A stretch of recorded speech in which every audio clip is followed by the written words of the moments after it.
नमस्कार, स्वागत है आपका बिहार समाचार में। चलिए जानते हैं आज के बिहार की अब तक की सबसे बड़ी और महत्वपूर्ण खबरों के बारे में। सभी खबरें आपके लिए काम की होने वाली है, पर इससे पहले अगर आप चैनल पर नए हैं तो चैनल को सब्सक्राइब कर लें और वीडियो को एक प्यारा सा लाइक अवश्य कर दीजिएगा। आपका एक लाइक करना ही हमारी मेहनत का फल होता है। तो चलिए शुरुआत करते हैं आज की पहली और बड़ी खबर से। दिवाली से पहले बिहार के किसानों के लिए बड़ी राहत। बाढ़ पीड़ित 1.5 लाख से भी ज्यादा किसानों के खाते में भेजे गए 101 करोड़ रुपए। जी हां, बिहार के मुख्यमंत्री नीतीश कुमार ने दिवाली से पहले किसानों को भी बड़ी खुशखबरी दे दी है। मुख्यमंत्री नीतीश कुमार ने बाढ़ प्रभावित 1,52,000 किसानों के खाते में सीधे उनके बैंक अकाउंट में 101 करोड़ रुपए ट्रांसफर कर दिए हैं और ये राशि कृषि इनपुट अनुदान योजना के तहत दी गई। ये योजना के तहत सिंचित क्षेत्र के लिए हर किसान को प्रति हेक्टेयर 17,000 रुपए और असिंचित क्षेत्र के जमीन के लिए प्रति हेक्टेयर 8,500 रुपए का अनुदान दिया जा रहा है। आपको बता दें कि इस साल सितंबर में हुए वर्षापात यानी भारी बारिश के कारण गंगा, कोसी, गंडक, बागमती और अन्य नदियों के जलस्तर में काफी वृद्धि हो गई थी, जिसकी वजह से बाढ़ में फसल क्षति का प्रतिवेदन के आधार पर प्रभावित किसानों को हर किसान को कृषि इनपुट अनुदान की राशि दी गई है और ये राशि राज्य सरकार के द्वारा दी जा रही है। और हाल ही में भी केंद्रीय टीम ने भी बिहार में बाढ़ से हुए नुकसान का आकलन किया था। बाढ़ आने के बाद इधर बिहार सरकार की ओर से 3,21,000 बाढ़ पीड़ितों के खाते में 7,000 रुपए के हिसाब से 225 करोड़ 25 लाख रुपए की सहायता पहले भी दी जा चुकी है। इसके अलावा फसल क्षतिपूर्ति के लिए 491 करोड़ रुपए दिए गए हैं। तो जिन जिन किसानों को अभी तक पैसा अगर नहीं मिला है तो चिंता करने की जरूरत नहीं है। शेष जितने भी किसान हैं उनको भी जल्द ही पैसा मिल जाएगा। प्रधानमंत्री नरेंद्र मोदी ने देश के 6 करोड़ बुजुर्गों को दिया दिवाली गिफ्ट। 70+ अब बुजुर्गों को भी 5 लाख तक की मिलेगी फ्री में इलाज। बिहार में 50 लाख को होगा फायदा।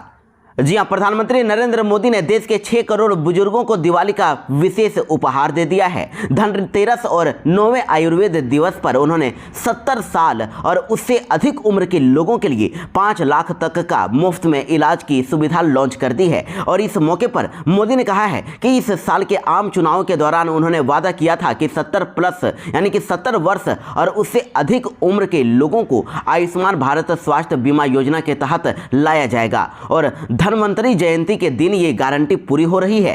तो इसके लिए अगर कोई भी बुजुर्ग अगर ऑनलाइन आवेदन करना चाहते हैं तो PMJAY पोर्टल से आवेदन कर सकते हैं। 70 साल से अधिक कोई भी व्यक्ति आयुष्मान भारत प्रधानमंत्री जन आरोग्य योजना का लाभ लेने के लिए आयुष्मान ऐप या फिर PMJAY पोर्टल के माध्यम से आवेदन कर सकते हैं। पटना जिले में बनेंगे 13 अनुसूचित जाति जनजाति छात्रावास। जी हां, पटना जिले के 13 जगहों पर अब अनुसूचित जाति एवं अनुसूचित जनजाति के छात्रों के लिए यानी कि ST और SC छात्रों के लिए रहने के लिए छात्रावास बनाया जाएगा। इसके लिए कई जगहों पर भूमि चिन्हित करने का भी काम शुरू कर दिया गया है। लगभग 3,000 छात्रों के लिए ये हॉस्टल ये छात्रावास में रहने की व्यवस्था होगी। DM ने सभी अंचलाधिकारियों को छात्रावास के लिए जमीन सेलेक्ट करने के लिए भूमि चिन्हित करने का प्रस्ताव मांगा है और जिन इलाकों में छात्रावास बनाने के लिए भूमि चिन्हित की जा रही है उसमें महेंद्रू, मोकामा, नौबतपुर, मसोड़ी, बिहटा, दानापुर, फतुहा, पालीगंज, धनरुआ, फुलवारीशरीफ, पुनपुन, बख्तियारपुर और बिक्रम शामिल है। अधिकारियों का कहना है कि भूमि चिन्हित होने के बाद छात्रावास निर्माण का काम शुरू कर दिया जाएगा। पप्पू यादव के बाद अब केंद्र मंत्री गिरिराज सिंह को भी मिली जान से मारने की धमकी। अमजद 1531 नाम से आया फोन। जी हां, देश के अंदर अभी इन दिनों एक नया ट्रेंड चल रहा है। अब माफिया गैंग ने आम नहीं बल्कि सांसदों को भी धमकी देना शुरू कर दिया है। पहले पूर्णिया के सांसद पप्पू यादव को कथित तौर से लॉरेंस बिश्नोई गैंग की तरफ से धमकी मिलने के बाद अब बिहार के एक और सांसद को अब धमकी दे दी गई है। इस बार निशाने पर बेगूसराय से सांसद और बीजेपी के फायर ब्रांड नेता गिरिराज सिंह हैं और जानकारी मिल रही है कि गिरिराज सिंह को व्हाट्सएप कॉल के जरिए धमकी दी गई है। गिरिराज सिंह को फोन पर जान से मारने की धमकी दी गई और रिपोर्ट के मुताबिक अमजद 1531 नाम से आए एक व्हाट्सएप कॉल के जरिए उनको धमकी दी गई है। इस मामले के बाद अब हड़कंप का माहौल बन गया है। पप्पू यादव को लॉरेंस बिश्नोई गैंग से धमकी मिलने के बाद अब पप्पू यादव ने बयान दिया है। उन्होंने कहा कि हाथी चले बाजार, कुत्ते भौंके हजार, मेरे पास कोई भी सुरक्षा नहीं है, जिसको मारना है आकर मार दो। जी हां, पूर्णिया से निर्दलीय सांसद पप्पू यादव को लॉरेंस बिश्नोई गैंग के गुर्गे ने जान से मारने की धमकी दी थी। धमकी मिलने के बाद पप्पू यादव ने गृह मंत्रालय को चिट्ठी लिखकर जेड श्रेणी की सुरक्षा की मांग की थी, लेकिन अब उन्हें सुरक्षा नहीं चाहिए। पप्पू यादव ने कह दिया है कि बीते दिनों मलेशिया से उन्हें लॉरेंस बिश्नोई गैंग के गुर्गे ने जान से मारने की धमकी दी थी। धमकी मिलने के बाद पप्पू यादव ने कहा है कि हाथी चले बाजार, कुत्ते भौंके हजार। धमकी देना उनका काम है, मेरा काम जनता की सेवा करना है। कल तक सुरक्षा की मांग करने वाले पप्पू यादव ने आज कह दिया है कि मुझे सुरक्षा की जरूरत नहीं है। वैसे पप्पू यादव ने आगे ये भी कहा कि मैंने इस संबंध में चिट्ठी भी लिख दी है कि आप अपनी सुरक्षा लौटा लें। फिलहाल अभी मेरे पास कोई सुरक्षा नहीं है, जिसको मारना है आकर मार दो, लेकिन सच्चाई के रास्ते में पीछे नहीं हटूंगा। मैं जनता के कामों में लगा हुआ हूं, जनता की जिम्मेदारी के बारे में मुझे पता है। बिहार के विद्यार्थियों के लिए बड़ी खबर है। BSEB सुपर 50 का आवेदन आज से स्टार्ट हो गया है और सेलेक्ट होने पर आपको निःशुल्क ही जेईई और नीट की तैयारी करने का मौका मिलेगा। जी हां, बिहार विद्यालय परीक्षा समिति ने इंजीनियरिंग यानी जेईई मेन और मेडिकल यानी कि नीट यूजी की तैयारी करने के लिए निःशुल्क ही फ्री में आवासीय कोचिंग BSEB सुपर 50 के लिए आज से आवेदन डेट को अब जारी कर दिया है और आवेदन आप कर सकते हैं। आवेदन प्रक्रिया 30 अक्टूबर से शुरू हो गई है और आवेदन की अंतिम तिथि 15 नवंबर तक है। और BSEB CBSE और ICSE या फिर अन्य बोर्ड के 10वीं कक्षा की वार्षिक परीक्षा में शामिल होने वाले स्टूडेंट जो 11वीं में बिहार विद्यालय परीक्षा समिति के +2 विद्यालयों में एडमिशन लेने के लिए इच्छुक हैं, वो इसमें पढ़ने के लिए आवेदन कर सकते हैं। सभी इच्छुक स्टूडेंट वेबसाइट coaching.biharboardonline.com/index पर जाकर फ्री में आवासीय निरीक्षण के लिए आवेदन कर सकते हैं। आवेदन शुल्क 100 रुपये है और आवेदन करने वाले स्टूडेंट का सिलेक्शन लिखित परीक्षा और इंटरव्यू के आधार पर किया जाएगा। वैसे आपको बता दें कि गैर आवासीय कोचिंग में शामिल प्रत्येक विद्यार्थी को हर महीने 1000 रुपये की छात्रवृत्ति पूरी पाठ्यक्रम अवधि यानी कि 2 साल के लिए दी जाएगी, यानी कि टोटल 24 महीने के लिए 24,000 रुपये छात्रवृत्ति दिया जाएगा, स्कॉलरशिप दिया जाएगा। बिहार में 1 नवंबर से धान खरीद शुरू होने की बात कही जा रही थी, लेकिन इस पर अब संशय बन गया है। अभी कई चुनौतियां हैं। पैक्स चुनाव के लिए गोदाम में मतदान केंद्र बनाने से बाधा हो गई है। जी हां, बिहार में 1 नवंबर से धान की खरीद करने की घोषणा हो चुकी है, लेकिन अभी इसमें कई सारी चुनौतियां भी हैं। सबसे बड़ी बाधा तो पैक्स चुनाव है। जिन पैक्सों में चुनाव है, आदर्श आचार संहिता लागू हो जाने के कारण उन्हें बैंक कैश क्रेडिट नहीं देगा और इससे अब यह तय हो गया है कि धान खरीद भी इससे प्रभावित होगी और इससे सबसे बड़ी चुनौती होगी धान की नमी। धान में अभी नमी की मात्रा 24 से 25% है, जबकि सहकारिता विभाग ने धान खरीद के लिए 17% नमी तय की है। और जिसके बाद तीसरी सबसे बड़ी बाधा है पैक्स गोदाम। अधिकतर जगहों पर गोदाम में ही मतदान केंद्र बनाए गए हैं। ऐसे में धान खरीद होना मुश्किल हो जाएगा। कोसी, पूर्णिया, तिरहुत, दरभंगा और सारण प्रमंडलों में धान की खरीद शुरू हो जाएगी और अन्य जिलों में 15 नवंबर से शुरुआत होगी। किसानों को डीबीटी के जरिए पैसा मिलेगा और साधारण धान का न्यूनतम समर्थन मूल्य अभी 2300 रुपये प्रति क्विंटल रखा गया है। ए ग्रेड धान पर 2320 रुपये प्रति क्विंटल दाम रखा गया है। वहीं धान खरीद के लिए किसानों को डीबीटी agriculture.bihar.gov.in पर जाकर निबंधन कराना होगा, रजिस्ट्रेशन कराना होगा, तभी वो धान को बेच पाएंगे। वहीं रैयत किसानों से 250 क्विंटल धान की खरीद होगी, जबकि गैर रैयत किसानों से अधिकतम 100 क्विंटल धान ही खरीदा जाएगा। तो इस बार बिहार में 45 लाख मीट्रिक टन धान खरीद होने वाली है और धान का न्यूनतम समर्थन मूल्य 2300 रुपये प्रति क्विंटल रखा गया है। बिहार में डीएलएड संस्थानों में अगर आप एडमिशन किए हैं तो आपको शेष राशि 2 तारीख तक जमा करना होगा। जी हां, बिहार विद्यालय परीक्षा समिति ने गैर सरकारी डीएलएड प्रशिक्षण संस्थानों में यानी कि जो प्राइवेट शिक्षण संस्थान है वहां पर अगर आप एडमिशन लिए हैं तो सत्र 2024-26 के लिए पहला और दूसरे चरण में चयनित अभ्यर्थियों को प्रथम वर्ष का शुल्क जमा करने के निर्देश दे दिए गए हैं। और बोर्ड ने कहा है कि कई ऐसे विद्यार्थी हैं जिन्होंने आवंटित संस्थान में मात्र 3000 रुपये जमा किए हैं और प्रथम वर्ष के शुल्क की शेष राशि जमा नहीं की है। तो ऐसे विद्यार्थी 2 नवंबर तक प्रथम वर्ष यानी कि फर्स्ट ईयर की शेष राशि को जमा कर दें और ये अंतिम मौका है। निर्धारित तिथि में शेष पैसा अगर आपने जमा नहीं किया तो फिर अभ्यर्थियों का आवंटन निरस्त कर दिया जाएगा। पटना मेट्रो हादसे में मृतकों के परिजनों को मिलेगा 5-5 लाख का मुआवजा। 2 मजदूरों की गई थी जान। जी हां, पटना मेट्रो हादसे में मृतक के परिजनों को 5-5 लाख रुपए मुआवजा दिया जाएगा। DMRCL की तरफ से दोनों के परिजनों को मुआवजा देने की घोषणा कर दी गई है और नगर विकास मंत्री नितिन नवीन ने यह जानकारी दी। उन्होंने बताया कि पटना DM को 3 दिवसीय जांच कमेटी गठन करने का निर्देश दिया गया है और इसमें श्रम विभाग के अधिकारी भी शामिल होंगे। घटना को दुर्भाग्यपूर्ण बताते हुए उन्होंने संवेदना प्रकट की और उन्होंने कहा कि DMRC की तकनीक टीम भी जांच कर रही है। रिपोर्ट आने के बाद आगे की कार्यवाही की जाएगी। वैसे जांच रिपोर्ट आने के बाद मेट्रो का कार्य कर रही निजी एजेंसी को भी मुआवजा देने को कहा गया है, वो भी मुआवजा दे सकती है। वहीं DMRCL से विस्तृत रिपोर्ट मांगी गई है और बताया गया है कि जो जानकारी मिली है उसके अनुसार लोको मशीन का ब्रेक अचानक फेल हो गया था, जिसके कारण ही मशीन मजदूरों पर चढ़ गई और इस हादसे में 2 मजदूर की मौके पर ही मौत हो गई थी।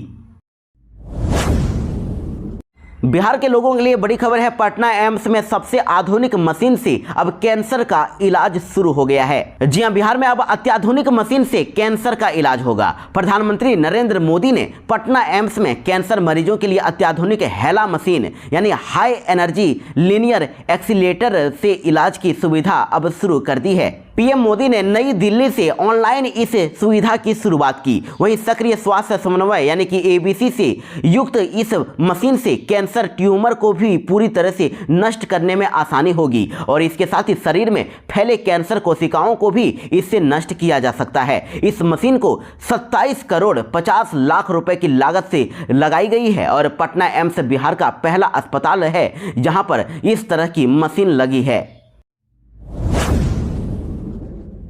बिहार में सरकारी स्कूल में पढ़ाने वाले शिक्षकों को मिला एक और नया निर्देश। स्कूलों में अब शिक्षकों को नए तरीके से पढ़ाना होगा। जी हां, बिहार में सरकारी स्कूलों में अर्धवार्षिक परीक्षा में अच्छे नंबर पाने वाले छात्रों को पढ़ने और लिखने के तरीकों को अब विद्यालय में लागू किया जाएगा। यानी कि जो अच्छे नंबर लाते हैं, जो अच्छे मार्क्स लाने वाले स्टूडेंट्स हैं, वो कैसे पढ़ते हैं, ये सभी बाकी बच्चों को भी बताया जाएगा और इससे कमजोर छात्र पढ़ना लिखना सीख सकेंगे। यह योजना कुछ स्कूलों में पायलट प्रोजेक्ट के रूप में लागू होगी और अच्छे नंबर पाने वाले छात्रों की कॉपी जिला शिक्षा कार्यालय के साथ ही मुख्यालय में भी पढ़ी जाएगी। तो अब हर परीक्षा में अच्छे नंबर पाने वाले छात्रों का अलग से रिकॉर्ड बनाया जाएगा। नवंबर में स्कूलों को भी ग्रेडिंग मिलेगी और अच्छे अंक पाने वाले छात्र और अच्छी ग्रेडिंग पाने वाले स्कूलों को विशेष सम्मान दिया जाएगा और उन छात्रों का भविष्य बनाने में शिक्षा विभाग भी सहयोग करेगा। उनके लिए स्कूलों में अतिरिक्त कक्षाएं चलाई जाएगी जिससे वह इंजीनियरिंग, डॉक्टर के साथ ही अन्य लक्ष्य निर्धारित करके उसके लिए मेहनत कर सकेंगे।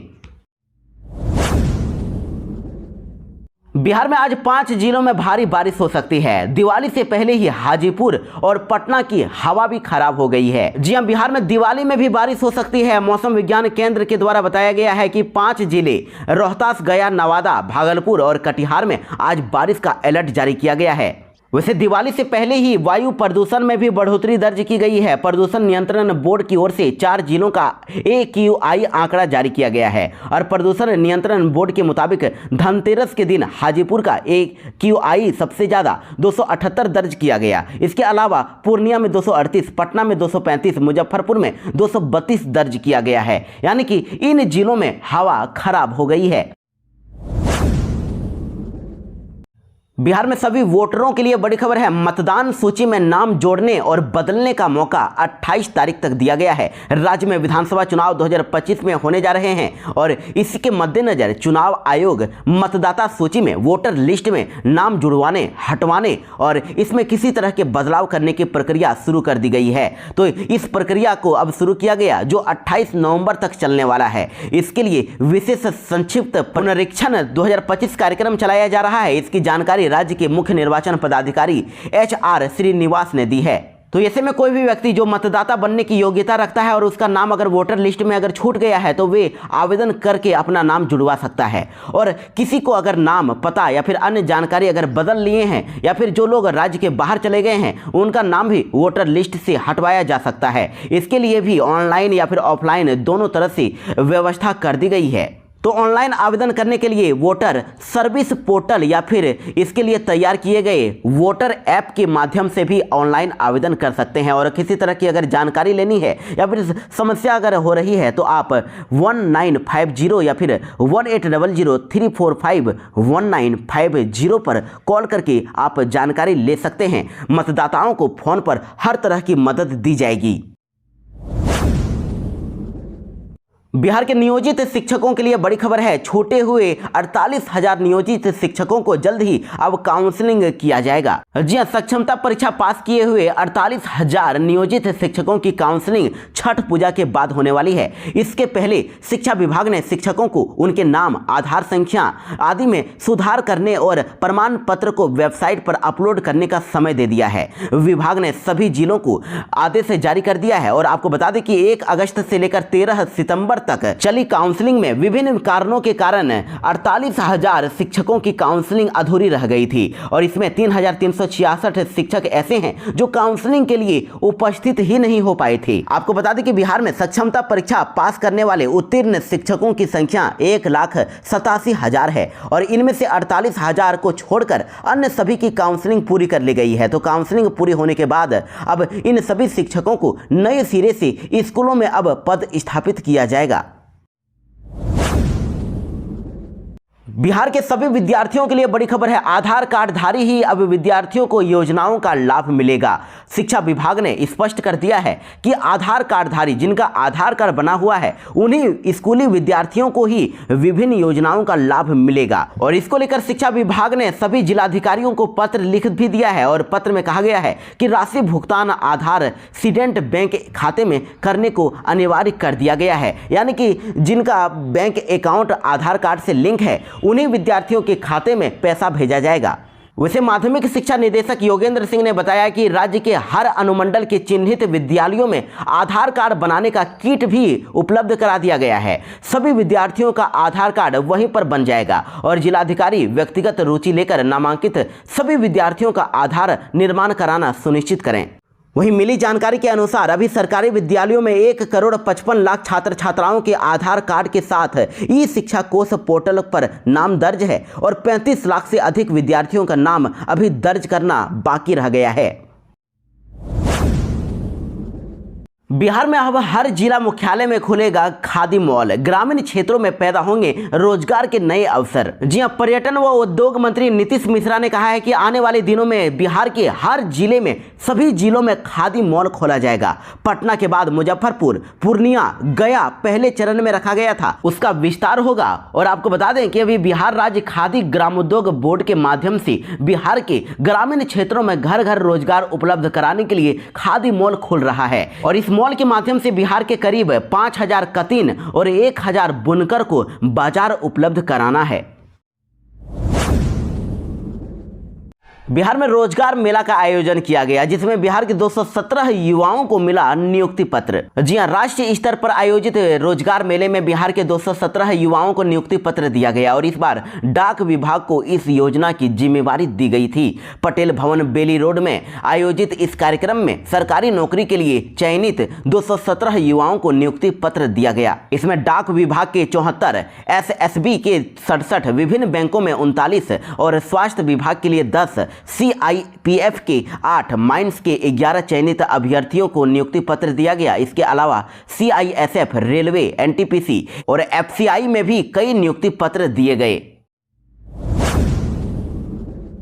मैट्रिक और इंटर परीक्षा में शामिल होने वाले विद्यार्थियों के लिए बड़ी खबर है। उनके लिए आवेदन की लास्ट डेट 10 नवंबर तक निर्धारित की गई है। तो बिहार विद्यालय परीक्षा समिति ने मैट्रिक और इंटर परीक्षा 2025 के लिए विलंब शुल्क के साथ यानी लेट फाइन के साथ ऑनलाइन परीक्षा आवेदन की डेट में अब बढ़ोतरी कर दी है। इसमें विस्तार किया गया है। परीक्षार्थी अब 10 नवंबर तक ऑनलाइन आवेदन कर सकते हैं और इससे पहले लास्ट डेट 28 अक्टूबर तक निर्धारित की गई थी। वहीं मैट्रिक परीक्षा 2025 के लिए आवेदन भरने में अगर किसी को किसी तरह की दिक्कत हो रही है तो हेल्पलाइन नंबर 061222327074 और इंटर परीक्षा के लिए 2025 के लिए भरने वाले विद्यार्थियों को अगर कुछ दिक्कत हो रही है तो उनको 061222300039 पर कॉल करके आप जानकारी प्राप्त कर सकते हैं, मदद ले सकते हैं। सलमान खान को धमकी मामले में कारपेंटर को पकड़ा गया है। जी हां, अभिनेता सलमान खान और राष्ट्रवादी कांग्रेस पार्टी नेता बाबा सिद्दीकी के विधायक बेटे जीशान सिद्दीकी को जान से मारने की धमकी देने के मामले में मुंबई पुलिस ने नोएडा से 20 वर्षीय युवक को गिरफ्तार किया है। आरोपी की पहचान बरेली निवासी तैयब अंसारी के रूप में हुई है। वह पेशे से कारपेंटर है और दिल्ली के ज्योति नगर में रहता है। डीसीपी राम बदन सिंह ने बताया कि गिरफ्तारी के समय वह सेक्टर 92 स्थित एक निर्माणाधीन कोठी में काम कर रहा था और गिरफ्तारी के कुछ देर पहले मुंबई पुलिस ने आरोपी के बारे में नोएडा पुलिस को जानकारी दी। इसके बाद मुंबई पुलिस और सेक्टर 39 पुलिस ने आरोपी को गिरफ्तार कर लिया है। आपको बता दें कि उसने वॉइस कॉल के माध्यम से सलमान खान और सिद्दीकी को जान से मारने की धमकी दी। इसके संबंध में सोमवार को केस दर्ज किया गया था और आरोपी से घटना में इस्तेमाल किया गया मोबाइल फोन भी बरामद कर लिया गया है। पटना में बीएन कॉलेज के प्राचार्य सहित 3 को जान से मारने की मिली धमकी। जी हां, बीएन कॉलेज के प्राचार्य डॉक्टर राजकिशोर प्रसाद और प्रॉक्टर प्रोफेसर रजनीश कुमार सहित टोटल 3 अधिकारियों को जान से मारने की धमकी दी गई है और जहानाबाद से स्पीड पोस्ट से धमकी भरी चिट्ठी भेजी गई और पत्र में बीएन कॉलेज और सैदपुर छात्रावास को खाली करवाए जाने को लेकर नाराजगी जताई गई है। इस संबंध में कॉलेज के प्राचार्य ने अब एसएसपी से लिखित शिकायत भी कर दी है। वैसे इस पत्र में लिखा गया है कि हर्ष राज की हत्या के बहाने बीएन कॉलेज और सैदपुर छात्रावास को एक खास वर्ग के छात्रों से खाली करवाए जाने का प्रयास हो रहा है। यदि दोनों छात्रावास को खाली करवाया गया तो फिर प्राचार्य डॉक्टर राजकिशोर प्रसाद और प्रॉक्टर डॉक्टर रजनीश कुमार और छात्रावास अधीक्षक डॉक्टर डीएन सिन्हा को गोली मार दी जाएगी और छात्रावास खाली करवाने का अंजाम बुरा होगा। तो इस पत्र मिलने के बाद अब इसकी शिकायत एसएसपी से कर दी गई है और प्राचार्य ने धमकी भरा पत्र भेजने वाले पर कार्रवाई करने का अनुरोध किया है। जेईई मेन परीक्षा को लेकर बड़ी खबर है। समान स्कोर आने पर अब एनटीए ने टाई ब्रेक का नियम बदल दिया है। जी हां, देश की सबसे बड़ी इंजीनियरिंग प्रवेश परीक्षा यानी कि एंट्रेंस एग्जाम जेईई मेन के जनवरी सत्र के लिए आवेदन शुरू हो गया है और आवेदन की अंतिम तिथि 22 नवंबर तक है। इस वर्ष जेईई मेन में समान एनटीए स्कोर आने पर रैंक देने के लिए बड़ा बदलाव किया गया है। जिन 2 छात्रों का एनटीए स्कोर अब समान रहेगा तो टाई होने पर ऑल इंडिया रैंक देने के लिए उनका विषय वाइज एनटीए स्कोर देखा जाएगा। बताया जा रहा है कि सबसे पहले गणित का एनटीए स्कोर देखा जाएगा, उसके बाद उसमें भी अगर टाई लग जाता है तो फिर फिजिक्स का एनटीए स्कोर देखा जाएगा और उसके बाद भी अगर टाई लग जाता है तो फिर केमिस्ट्री का एनटीए स्कोर देखा जाएगा और इनमें भी अगर टाई हो जाता है तो फिर गणित का अगर कम ऋणात्मक स्कोर यानी कि कम से कम जो नेगेटिव मार्किंग होता है उसको देखा जाएगा। उसके बाद फिजिक्स का ऋणात्मक स्कोर देखा जाएगा। उसके बाद फिर केमिस्ट्री का कम ऋणात्मक स्कोर देखा जाएगा और यदि इसमें सभी में अगर फिर भी टाई लग जाता है तो सभी पैरामीटर में टाई लगता है तो उन छात्रों को समान ऑल इंडिया रैंक और कैटेगरी रैंक दे दी जाएगी। यानी कि ऐसे में कई छात्र ऐसे होंगे जिनका 300 में से 300 नंबर अगर आ जाता है तो फिर उन सभी को ऑल इंडिया रैंक 1 दे दिया जाएगा, जो पहले 2021 में भी हो चुका है। बिहार में डेंगू मरीजों की संख्या लगातार बढ़ती जा रही है। पटना में 71 समेत पूरे बिहार में 163 नए डेंगू मरीज मिले। जी हां, बिहार में डेंगू मरीजों के मिलने का सिलसिला लगातार जारी है। जांच के बाद बिहार में एक बार फिर से 163 डेंगू के नए मरीज मिले। इसके साथ ही बिहार में डेंगू मरीजों का आंकड़ा अब 7000 पार हो गया है। स्वास्थ्य विभाग के अनुसार राज्य में इस वर्ष 1 जनवरी से लेकर 28 जनवरी तक टोटल 7004 डेंगू के मरीज मिल चुके हैं। वहीं स्वास्थ्य विभाग के अनुसार बिहार में इस साल 1 जनवरी से लेकर 28 अक्टूबर तक टोटल 7004 डेंगू के मरीज मिल चुके हैं और पटना में 71 नए मरीजों के साथ ही डेंगू पीड़ितों की संख्या 3468 हो गई है और अभी वैशाली में 11, पूर्णिया में 6, सीतामढ़ी में 6, मधुबनी में 4, गया में 11 और पूर्वी चंपारण में 5 और बेगूसराय में 9 मरीज मिले हैं।